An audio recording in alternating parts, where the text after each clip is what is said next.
He Loved to Plant, A Godly Heritage, Chapter 2, by Donald Norbie. The Gilberts knew how to work.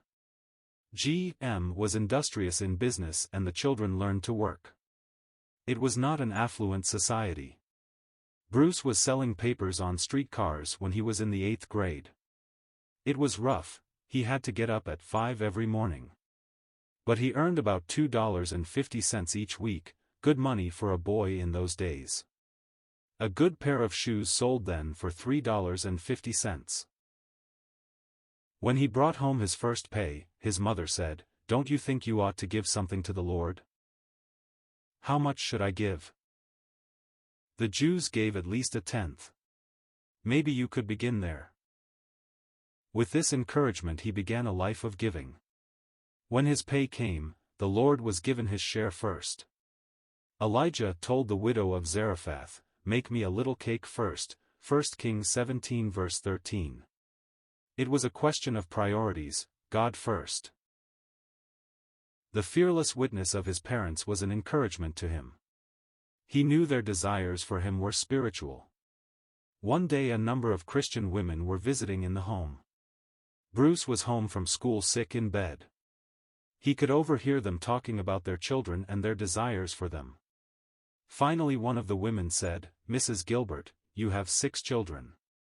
What are your desires for them?" She replied, "I am asking God to save them. If they are saved and give their lives to the Lord, I will trust Him for the rest." These words went deep into the heart of Bruce as he lay quietly in bed. A life for God, this is what matters. Both parents left indelible impressions on their children. G.M. Gilbert died at 60 years of age. But the morning he died he had been out visiting the businessmen near his store. He said, "I know I won't be here long, but I have trusted Christ as my Savior. I hope I'll meet you in heaven." His death was a shock to all. Around 500 who attended the funeral had known and loved him. On the casket was a floral piece with the inscription, "They that turn many to righteousness shall shine as the stars forever and ever." Daniel 12 verse 3. It was sent by a woman who said, "I am the last one he led to the Lord." One said, "He was kind to me." Another said, "Many a time he kept the wolf away from my door."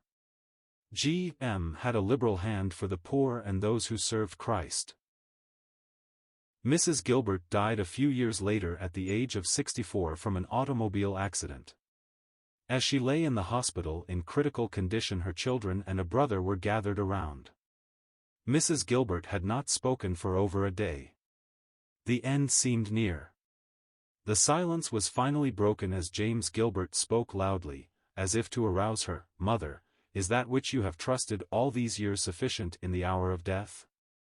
The question almost shocked the others by its abruptness, but they watched with fascination as she stirred, braced herself, clenched the covers in her hands and with great effort said, "I am redeemed by the blood of the Lamb." She fell back on the bed and was quiet. These were her last words.